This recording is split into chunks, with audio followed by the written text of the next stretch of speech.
അബുദാബിയിൽ റോഡ് അപകടങ്ങളിലെ മരണസംഖ്യയിൽ 27% കുറവ് വന്നതായി ഗതാഗത വകുപ്പ് അറിയിച്ചു. മാരകമായ പരിക്കുകൾ പറ്റുന്നവരുടെ കണക്കിലും കാര്യമായ കുറവുണ്ട്. 2014-നേക്കാൾ 49% കുറവാണ് പരിക്ക് പറ്റുന്നവരുടെ എണ്ണത്തിലുണ്ടായിട്ടുള്ളത്. അബുദാബിയിൽ പോലീസിന്റെ കർശന ഗതാഗത നയങ്ങളാണ് അപകടങ്ങളുടെ എണ്ണത്തിൽ കാര്യമായ കുറവുണ്ടാവാൻ കാരണം. 2015 ജനുവരി 1 മുതൽ നവംബർ 30 വരെ 1,21,980 വാഹനങ്ങൾ പോലീസ് കണ്ടുകെട്ടി. 12 ബ്ലാക്ക് പോയിന്റും 1000 ദിർഹം പിഴയുമാണ് ഇവരുടെ മേൽ ചുമത്തുക.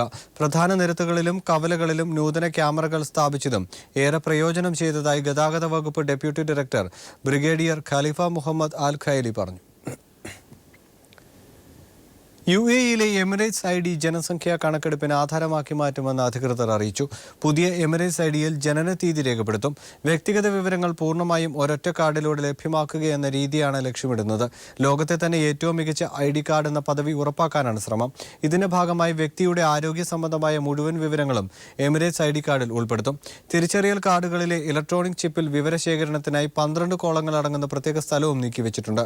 ഇതിൽ പേര്, വയസ്സ്, ജനനതീയതി, ജനനസ്ഥലം, മേൽവിലാസം, ഫോട്ടോ, വിരലടയാളം തുടങ്ങിയവ വ്യക്തിപരമായ വിവരങ്ങൾക്കൊപ്പം രക്തഗ്രൂപ്പ്, പകരാവുന്ന രോഗങ്ങൾ, അലർജി, അവയവദാന സമ്മതപത്രവുമായി ബന്ധപ്പെട്ട കാര്യങ്ങൾ തുടങ്ങിയ ആരോഗ്യ സംബന്ധമായ വിവരങ്ങളും ലഭ്യമായിരിക്കും. കുവൈറ്റിൽ നടക്കുന്ന സുരക്ഷാ പരിശോധനകളിൽ പ്രവാസികൾ ഏത് രാജ്യക്കാരാണെന്ന വിവേചനമില്ലെന്നും നിയമലംഘകരെ കണ്ടെത്തുക മാത്രമാണ് ലക്ഷ്യമെന്നും ആഭ്യന്തര മന്ത്രാലയം പത്രക്കുറിപ്പിലൂടെ അറിയിച്ചു. രാജ്യത്തിന്റെ സുരക്ഷയും സമാധാനവും നിലനിർത്താൻ നിയമങ്ങൾ പാലിക്കാൻ എല്ലാ പ്രവാസികളും ബാധ്യസ്ഥരാണെന്നും പത്രക്കുറിപ്പിൽ പറയുന്നു. രാജ്യത്തെ പൗരന്മാരുടെയും പ്രവാസികളുടെയും സ്വാതന്ത്ര്യത്തിന് ഭംഗം വരുത്താതെ തന്നെ സുരക്ഷ ഉറപ്പുവരുത്തുന്നതിന് ആഭ്യന്തര മന്ത്രാലയം പ്രതിജ്ഞാബദ്ധരാണ്. അതിർത്തിയിലെ സുരക്ഷ കൈകാര്യം ചെയ്യുന്നതിന് പ്രത്യേകം സുരക്ഷാ ഉദ്യോഗസ്ഥരെ നിയമിച്ചിട്ടുണ്ട്. രാജ്യത്തിന്റെ സുരക്ഷയോ സമാധാനത്തെയോ ബാധിക്കുന്ന കാര്യങ്ങൾ അന്വേഷിക്കുന്നതിനും അടിച്ചമർത്തുന്നതിനും ആഭ്യന്തര മന്ത്രാലയത്തിന്റെ എല്ലാ അധികാരങ്ങളും ഉപയോഗിക്കുമെന്നും പത്രക്കുറിപ്പിൽ പറയുന്നു. ഹജ്ജ് തീർത്ഥാടകരുടെ താമസ ചുമതലയുള്ള കമ്പനികൾക്ക് ഇവരുടെ ലഗേജ് കൈമാറാനും സംരക്ഷിക്കാനുമുള്ള ഉത്തരവാദിത്തം നൽകുമെന്ന് ഹജ്ജ് മന്ത്രി ബാന്ദർ അൽ ഹജർ പറഞ്ഞു. തീർത്ഥാടകരുടെ യാത്രയും താമസവും സുഖകരമാക്കുന്നതിനുള്ള പുതിയ രീതിയിലാണ് ഇതിലൂടെ ആരംഭിക്കുന്നതെന്നും അദ്ദേഹം പറഞ്ഞു. ഈ പദ്ധതി പ്രകാരം എയർപോർട്ടിലേക്ക് യാതൊരു ലഗേജും കൂടാതെ യാത്രക്കാർക്ക് എത്തിച്ചേരാൻ സാധിക്കും. യാത്രക്കാർക്ക് ലഗേജ് ചെക്ക് ഇൻ ചെയ്യുന്നതിന് അധിക സമയം കാത്തു നിൽക്കേണ്ടതായി വരില്ലെന്നും ഇദ്ദേഹം പറഞ്ഞു. മക്കയിലെയും മദീനയിലെയും പ്രത്യേക ലൈസൻസ് ഉള്ള കമ്പനികൾക്കാവും ലഗേജുകൾ എയർപോർട്ടിൽ എത്തിക്കാനും ഷിപ്പിംഗ് പ്രൊസീജിയറുകൾ നടത്താനും അധികാരമുണ്ടാവുക.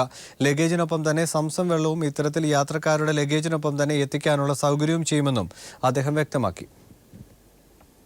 ലോകത്തിലെ ഏറ്റവും വലിയ കോസ്മോപൊളിറ്റൻ സിറ്റി ദുബായ് ആണെന്ന് ലോക കുടിയേറ്റ റിപ്പോർട്ട്. ദുബൈയിലെ 83% ആളുകൾ വിദേശികളാണ്. എണ്ണത്തിൽ കുറവാണെങ്കിലും നിരവധി രാജ്യങ്ങളിൽ നിന്നാണ് ദുബൈയിലേക്ക് ആളുകൾ എത്തുന്നത്. തൊട്ടടുത്ത സ്ഥാനം ബ്രസൽസിലാണ്. 62% ഇവിടുത്തെ വിദേശികൾ. ലോകത്തിലെ ഏറ്റവും വലിയ അമ്പരചുംബികളായ കെട്ടിടങ്ങൾ നിർമ്മിക്കപ്പെടുന്ന നഗരങ്ങളിലൊന്നും ദുബൈയാണ്. സംഘടനയോടുള്ള സമർപ്പിത മനോഭാവമാണ് മുസ്ലിം ലീഗ് പ്രവർത്തകർക്കുള്ളതെന്നും അത് വ്യക്തി കേന്ദ്രീകൃതമല്ലെന്നും മുസ്ലിം ലീഗ് ദേശീയ ട്രഷറർ PK കുഞ്ഞാലിക്കുട്ടി. മുസ്ലിം ലീഗ് നടത്തുന്ന കേരള യാത്ര ജനങ്ങൾ ഏറ്റെടുക്കുമെന്നും അദ്ദേഹം പറഞ്ഞു. ദുബൈ KMCC അൽ ബറാഹ ആസ്ഥാനത്ത് കേരള യാത്ര വിളംബര സമ്മേളനത്തിൽ സംസാരിക്കുകയായിരുന്നു PK Kunhalikutty. Dubai KMCC president PK Anwar Naha അധ്യക്ഷത വഹിച്ചു. രായ്പൂരിൽ നടന്ന CBSE ഇന്റർനാഷണൽ അത്ലറ്റിക് മീറ്റിൽ ദോഹ MES ഇന്ത്യൻ സ്കൂളിന് തിളക്കമാർന്ന വിജയം. ഹൈജമ്പിലും റിലേയിലും മുൻകാല റെക്കോർഡ് തകർത്തുകൊണ്ടാണ് MES വിദ്യാർത്ഥികൾ സ്വർണ്ണ മെഡൽ കരസ്ഥമാക്കിയത്. വിജയികൾക്ക് സ്കൂൾ ഓഡിറ്റോറിയത്തിൽ സ്വീകരണം നൽകി. Indian embassy first secretary Dinesh Udania ട്രോഫികളും മെഡലുകളും സമ്മാനിച്ചു. വിജയികൾക്ക് 1 വർഷത്തേക്ക് സൗജന്യ വിദ്യാഭ്യാസം നൽകുമെന്ന് ചടങ്ങിൽ സംസാരിച്ച MES president K Abdul Kareem പറഞ്ഞു. കുവൈറ്റിലെ ഇടുക്കി നിവാസികളുടെ കൂട്ടായ്മയായ ഇടുക്കി അസോസിയേഷൻ ഓഫ് കുവൈറ്റിന്റെ 10ാം വാർഷികമായ ഇടുക്കി ഫെസ്റ്റ് 2016 ഫെബ്രുവരി 27 ഹവലി അമേരിക്കൻ ഇന്റർനാഷണൽ സ്കൂളിൽ വെച്ച് നടക്കുമെന്ന് ഭാരവാഹികൾ പത്രസമ്മേളനത്തിൽ അറിയിച്ചു. ചടങ്ങിൽ governor Faiq Fazal Al Hamoud Al Malik Al Sabah മുഖ്യാതിഥിയായിരിക്കും. Indian ambassador Sunil Jain, Idukki MP Joyce George എന്നിവരും അതിഥികളായി ചടങ്ങിൽ സംബന്ധിക്കും. സംഘടന നടത്തുന്ന ജീവകാരുണ്യ പ്രവർത്തനങ്ങൾക്ക് ആവശ്യമായ സാമ്പത്തിക നിധി ശേഖരിക്കുക എന്നതാണ് പരിപാടിയുടെ മുഖ്യ ലക്ഷ്യമെന്നും സംഘാടകർ അറിയിച്ചു. മേളയുടെ റാഫിളിന്റെ പ്രകാശനവും പത്രസമ്മേളനത്തിന്റെ ഭാഗമായി നടന്നു.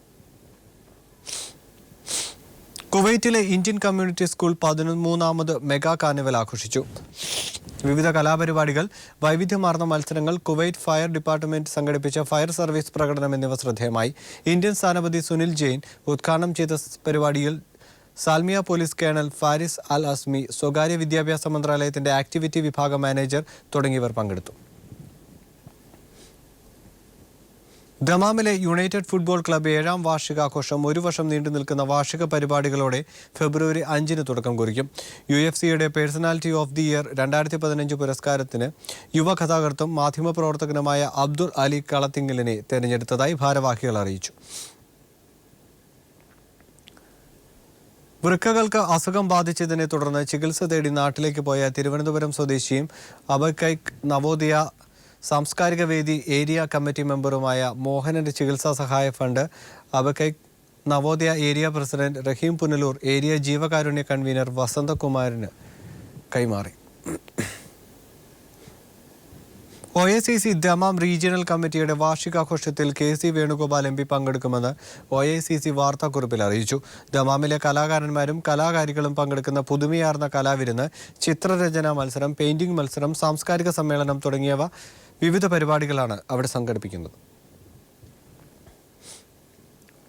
Asir Pravasi Sangham Khamis area സമ്മേളനം Jeddah Navodaya general secretary Navas Vembayam ഉദ്ഘാടനം ചെയ്തു. ഏരിയ സെക്രട്ടറിയായി അബ്ദുൽ വഹാബ് കരുനാഗപ്പള്ളിയെയും പ്രസിഡന്റായി പൊന്നപ്പൻ, ട്രഷററായി രാജഗോപാൽ ക്ലപ്പനെയും റിലീഫ് ടീം കൺവീനറായി മുസ്തഫ കരത്തൂരിനെയും തെരഞ്ഞെടുത്തു. ഏരിയ പ്രവർത്തന റിപ്പോർട്ട് അബ്ദുൽ വഹാബും സംഘടനാ റിപ്പോർട്ട് കേന്ദ്ര കമ്മിറ്റി പ്രസിഡന്റ് സുരേഷ് മാവേലിക്കരയും അവതരിപ്പിച്ചു. പാർക്കോഴ കേസിൽ വിജിലൻസിനെതിരെ രൂക്ഷ വിമർശനവുമായി ഹൈക്കോടതി. വിജിലൻസിന് പകരം മറ്റ് സംവിധാനങ്ങൾ ഏർപ്പെടുത്തേണ്ടി വരുമെന്ന് കോടതി പറഞ്ഞു. ജനങ്ങൾക്ക് സത്യമറിയാൻ അവകാശമുണ്ടെന്നും കോടതി വ്യക്തമാക്കി. അതേസമയം കേസിൽ CBI അന്വേഷണം വേണ്ടെന്ന് വിജിലൻസ് ഡയറക്ടർ സത്യവാങ്മൂലം സമർപ്പിച്ചു. മന്ത്രി കെ ബാബു ഡോക്ടർ ബിജു രമേശിനെതിരെ സമർപ്പിച്ച അപകീർത്തി കേസ് റദ്ദാക്കണമെന്ന ഹർജി പരിഗണിക്കവെയാണ് ഹൈക്കോടതി സർക്കാരിനും വിജിലൻസിനുമെതിരെ കടുത്ത ഭാഷയിൽ വിമർശനങ്ങൾ നടത്തിയത്.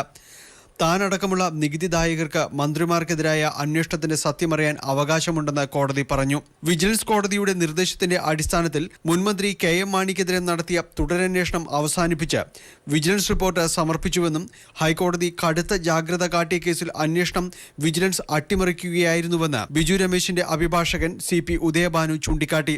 ബിജു രമേശിനെതിരെ കോടതിയുടെ കണ്ടെത്തലുകൾ ഒന്നും തന്നെ നടത്തിയിട്ടില്ലെന്നും മറിച്ച് ബിജു രമേശിന്റെ പരാതിയുടെ അടിസ്ഥാനത്തിൽ വിവിധ കേസുകൾ നിലനിൽക്കുകയാണെന്നും അഭിഭാഷകൻ ചൂണ്ടിക്കാട്ടി. ഇക്കാര്യങ്ങൾ പരിഗണിക്കവെയാണ് മന്ത്രി കെ ബാബുവിന്റെ അപകീർത്തി കേസ് തുടരുന്നതെന്നും അഭിഭാഷകൻ ബോധിപ്പിച്ചു. ഈ ഘട്ടത്തിലാണ് കോടതി കടുത്ത ഭാഷയിൽ വിമർശനങ്ങൾ ഉന്നയിച്ചത്. ബാബുവിന്റെ അപകീർത്തി കേസിൽ ഏർപ്പെടുത്തിയ സ്റ്റേ കോടതി നീട്ടുകയും ചെയ്തു. അതേസമയം ബാർക്കോഴ കേസിൽ മന്ത്രിമാരായ കെ ബാബുവിനും KM മാണിക്കുമെതിരായ ആരോപണങ്ങൾ വ്യത്യസ്തമെന്ന് വിജിലൻസ് കോടതിയിൽ നൽകിയ സത്യവാങ്മൂലത്തിൽ പറയുന്നു. വ്യത്യസ്ത പരാതികളായതിനാലാണ് നടപടികളും വ്യത്യസ്തമായതെന്ന് vigilance director N. Shankar Reddy ഹൈക്കോടതിയിൽ നൽകിയ സത്യവാങ്മൂലത്തിൽ ചൂണ്ടിക്കാട്ടുന്നു. കേസിൽ മന്ത്രി കെ ബാബുവിനെതിരെ CBI അന്വേഷണം ആവശ്യമില്ലെന്നും സത്യവാങ്മൂലത്തിൽ വ്യക്തമാക്കുന്നുണ്ട്. കേസന്വേഷണത്തെക്കുറിച്ച് പരാതിയുള്ളവർ ലോകായുക്തയെയോ വിജിലൻസ് കോടതിയെയോ സമീപിക്കുകയായിരുന്നു വേണ്ടിയിരുന്നത്. കെ ബാബു, KM മാണി എന്നിവർക്കെതിരെയുള്ള ആരോപണങ്ങൾ വ്യത്യസ്തമാണ്. അതിനാലാണ് ബിജു രമേശിന്റെ വെളിപ്പെടുത്തലിന്റെ അടിസ്ഥാനത്തിൽ അന്വേഷണം നടത്തിയത്.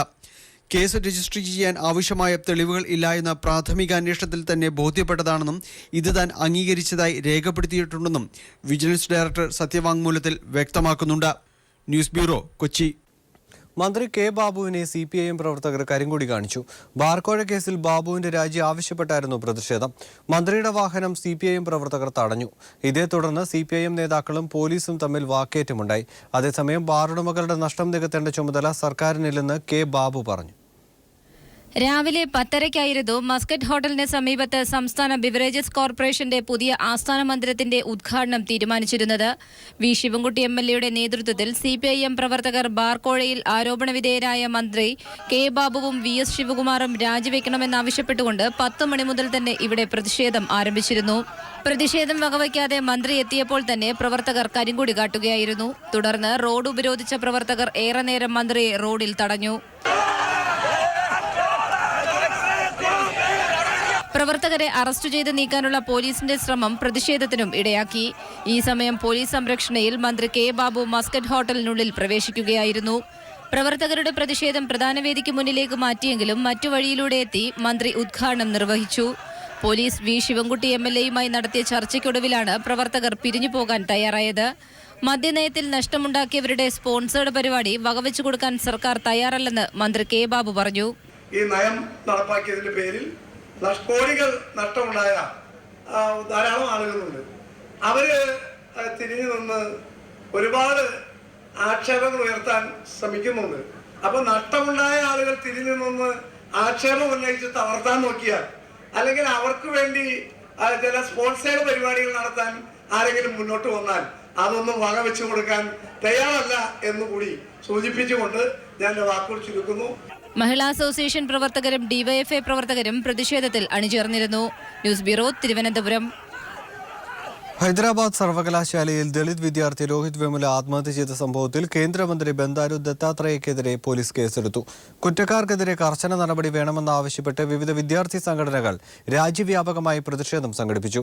ദില്ലിയിൽ നടന്ന പ്രതിഷേധത്തിന് നേരെ പോലീസ് നടത്തിയ ലാത്തിചാർജിൽ SFI അഖിലേന്ത്യാ പ്രസിഡന്റ് വി ശിവദാസൻ ഉൾപ്പെടെ നിരവധി വിദ്യാർത്ഥികൾക്ക് പരിക്കേറ്റു.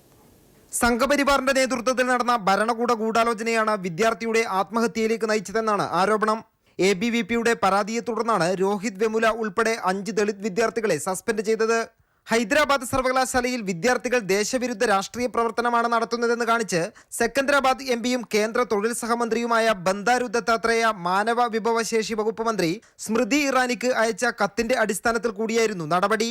വിദ്യാർത്ഥികളെ തിരിച്ചെടുക്കണമെന്നാവശ്യപ്പെട്ടുള്ള നിരാഹാര സമരം തുടരുന്നതിനിടെയാണ് സസ്പെൻഷനിലായ വിദ്യാർത്ഥി രോഹിത് വെമുല ആത്മഹത്യ ചെയ്തത്. വിദ്യാർത്ഥി പ്രതിഷേധത്തെ തുടർന്ന് കേന്ദ്രമന്ത്രി ബന്ദാരു ദത്താത്രേയ, സർവകലാശാല വൈസ് ചാൻസലർ അപ്പ റാവു എന്നിവർക്കെതിരെ പോലീസ് കേസെടുത്തു. രാജ്യത്തെ സർവകലാശാലകളും വിദ്യാഭ്യാസ സ്ഥാപനങ്ങളും RSS നിയന്ത്രണത്തിലായതിന്റെ ഇരയാണ് രോഹിത് വെമുലയെന്ന് SFI അഖിലേന്ത്യാ പ്രസിഡന്റ് വി ശിവദാസൻ പറഞ്ഞു. സർവകലാശാല അധികാരികളുടെ RSS പ്രീണനമാണ് കാര്യങ്ങൾ ഇങ്ങനെ വഴിവിട്ട നിലയിലേക്ക് എത്തിച്ചിട്ടുള്ളത്. RSS നടത്തുന്ന ദളിത് പീഡനം അവസാനിപ്പിക്കണമെന്നും വിദ്യാർത്ഥിയുടെ ആത്മഹത്യക്ക് കാരണക്കാരായവർക്കെതിരെ കർശന നടപടി വേണമെന്നും ആവശ്യപ്പെട്ട് വിവിധ വിദ്യാർത്ഥി സംഘടനകൾ രാജ്യവ്യാപകമായി പ്രതിഷേധിച്ചു. SFIയുടെ നേതൃത്വത്തിൽ ദില്ലി മാനവ വിഭവശേഷി മന്ത്രാലയത്തിന് മുന്നിൽ നടന്ന സമരത്തിന് നേരെ പോലീസ് ജലപീരങ്കി പ്രയോഗിച്ചു.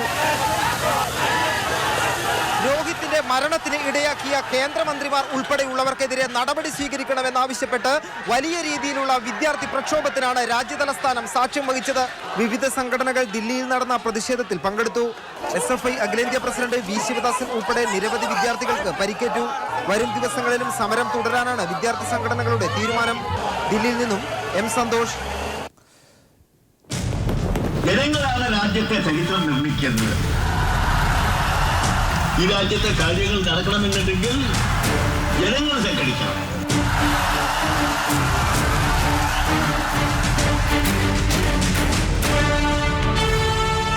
ചരിത്രം ഒരു ഓർമ്മപ്പെടുത്തലാണ്, ഒപ്പം ഭാവിയിലേക്കുള്ള ഒരു തിരുത്തൽ രേഖയും. പുതിയ ചിന്ത, പുതിയ കർമ്മം, പുതിയ കേരളം. പങ്കെടുക്കൂ, അണിചേരൂ ഈ ബഹുജന മുന്നേറ്റത്തിൽ. PDJSന്റെ രൂപീകരണത്തിന് പിന്നിൽ RSSന്റെ പണമെന്ന പിണറായി വിജയൻ. വെള്ളാപ്പള്ളിയുടെ പാർട്ടി കേന്ദ്രമന്ത്രിസ്ഥാനം ആവശ്യപ്പെട്ടുവെന്നും മോഹൻ ഭാഗവത് പിന്നീട് എന്തെല്ലാം വാഗ്ദാനങ്ങളാണ് നൽകിയതെന്നും വെള്ളാപ്പള്ളി വ്യക്തമാക്കണമെന്നും പിണറായി വിജയൻ ആവശ്യപ്പെട്ടു. BJPയുമായി ഏതുതരം ബന്ധമാണുള്ളതെന്ന് വെള്ളാപ്പള്ളി വിശദീകരിക്കണം.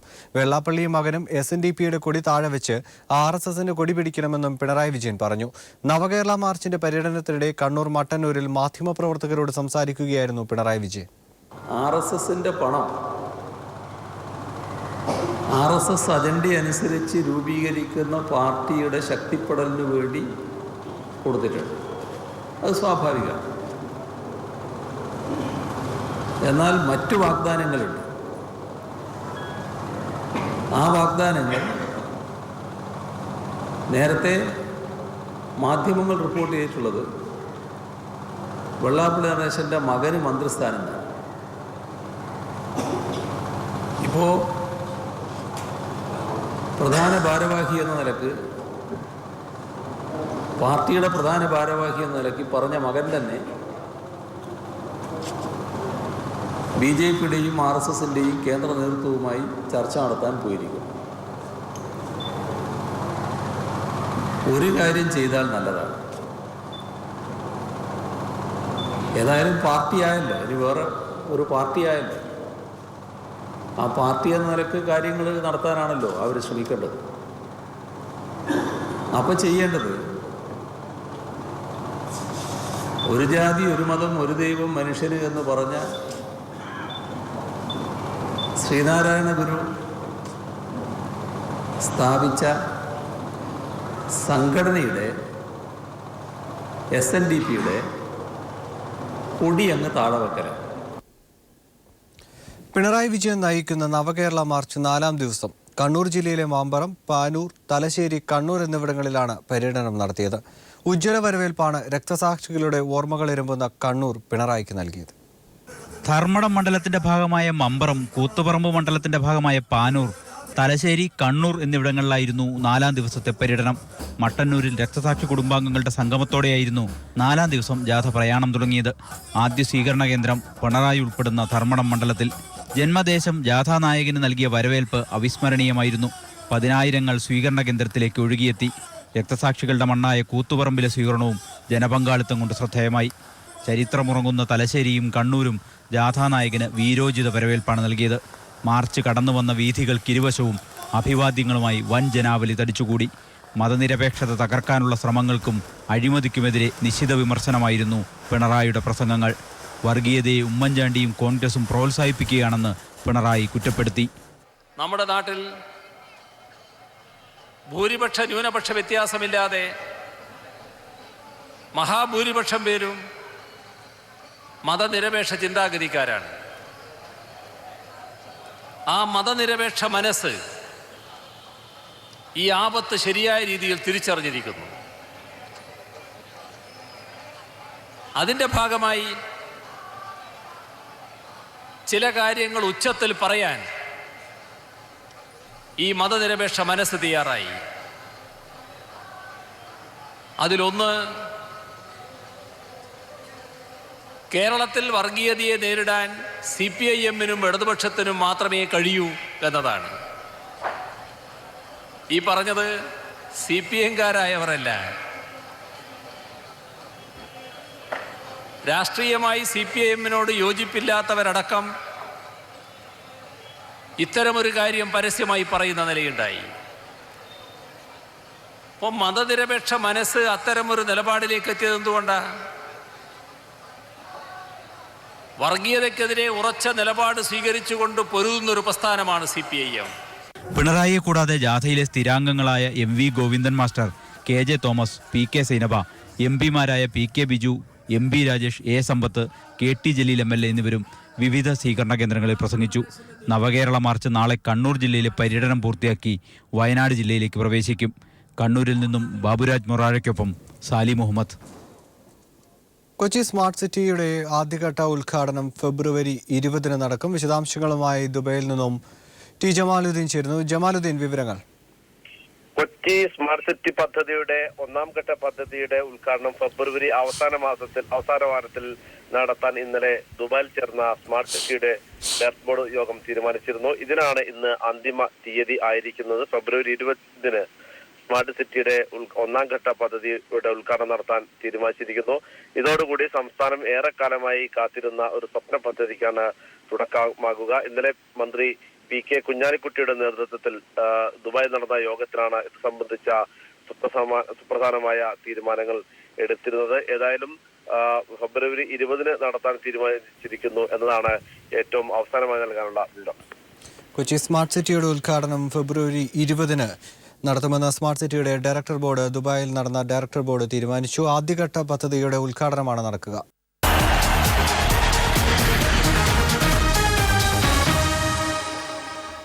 56ാമത് സംസ്ഥാന സ്കൂൾ കലോത്സവത്തിന് തിരുവനന്തപുരത്ത് നാളെ തിരശ്ശീല ഉയരും. 19 വേദികളിലായി 232 ഇനങ്ങളിലാണ് ഇക്കുറി മത്സരങ്ങൾ നടക്കുക. 7 നാൾ നീളുന്ന കൗമാര കലാമേളയെ ഉത്സവമാക്കാനുള്ള അവസാനവട്ട തയ്യാറെടുപ്പിലാണ് തലസ്ഥാനത്തെ കലാസ്വാദകർ.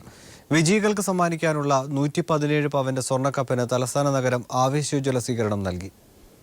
അനന്തപുരിയുടെ വീഥികളെ ഉത്സവഛായയിലാക്കി നാളെ നടക്കുന്ന പ്രൗഢഗംഭീരമായ സാംസ്കാരിക ഘോഷയാത്രയോടെയാണ് ഏഷ്യയിലെ തന്നെ ഏറ്റവും വലിയ കലാമാമാങ്കം എന്ന് വിശേഷിപ്പിക്കുന്ന സംസ്ഥാന സ്കൂൾ കലോത്സവത്തിന് തിരശ്ശീല ഉയരുന്നത്. കലാമേളയ്ക്ക് വേണ്ടുന്ന എല്ലാ സജ്ജീകരണങ്ങളും പൂർത്തിയായിട്ടുണ്ട്. മത്സരാർത്ഥികൾക്കുള്ള രജിസ്ട്രേഷന് വേണ്ടി ഓരോ ജില്ലകൾക്കും ഓരോ കൗണ്ടറുകൾ തുറന്നിട്ടുണ്ട്.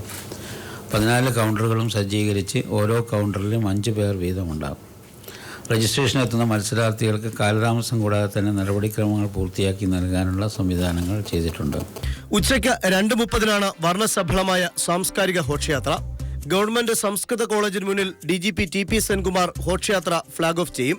അശ്വാരൂഢ സേന മുൻനിരയിൽ അണിനിരക്കുന്ന ഘോഷയാത്രയിൽ നഗരത്തിലെ വിവിധ സ്കൂളുകളിൽ നിന്നുള്ള വിദ്യാർത്ഥിനികൾ വ്യത്യസ്തമാർന്ന കലാരൂപങ്ങളുമായും ബാൻഡുമേളം, പഞ്ചാരിമേളം, ചെണ്ടമേളം തുടങ്ങിയ മേളക്കൊഴുപ്പുകളുമായും പങ്കാളികളാകും.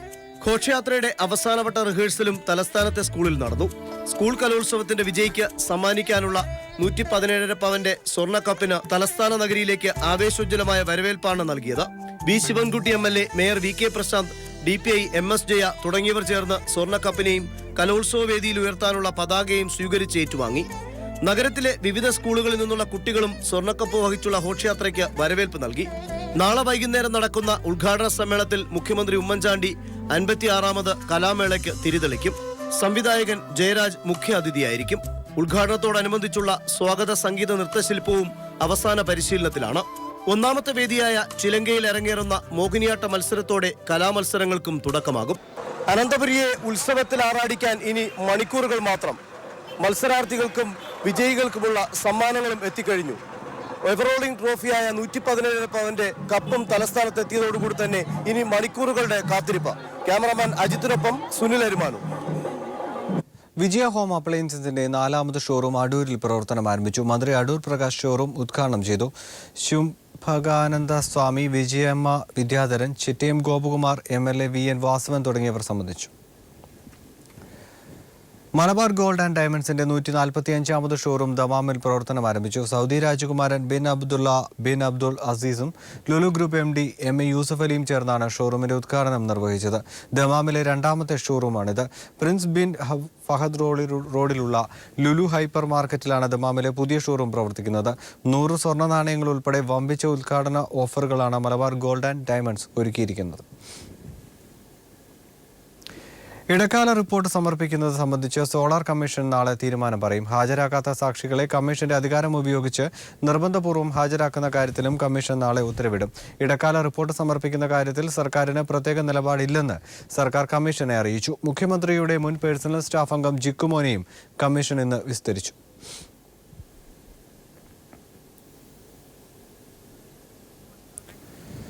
സ്പോർട്സ് വാർത്തകൾ. കാഴ്ച വൈകല്യമുള്ളവരുടെ പ്രഥമ 2020 ഏഷ്യ കപ്പ് ടൂർണമെന്റിൽ ഇന്ത്യക്ക് വിജയത്തുടക്കം. കൊച്ചിയിൽ നടന്ന മത്സരത്തിൽ ബംഗ്ലാദേശിനെതിരെ 179 റൺസിന്റെ കൂറ്റൻ വിജയമാണ് ഇന്ത്യ സ്വന്തമാക്കിയത്. 144 റൺസും 3 വിക്കറ്റും സ്വന്തമാക്കിയ പ്രകാശാണ് കളിയിലെ കേമൻ. 105 റൺസും 2 വിക്കറ്റും നേടിയ നായകൻ അജയ് റെഡ്ഡിയും മികച്ച പ്രകടനം കാഴ്ചവെച്ചു. ഇന്ത്യ വിക്കറ്റ് നഷ്ടം കൂടാതെ 278 റൺസ് എടുത്തപ്പോൾ നിശ്ചിത 20 ഓവറിൽ 9 വിക്കറ്റ് നഷ്ടത്തിൽ 99 റൺസ് എടുക്കാനേ ബംഗ്ലാദേശിന് കഴിഞ്ഞുള്ളൂ. കൊച്ചി സ്മാർട്ട് സിറ്റി ഉദ്ഘാടനം ഫെബ്രുവരി 20.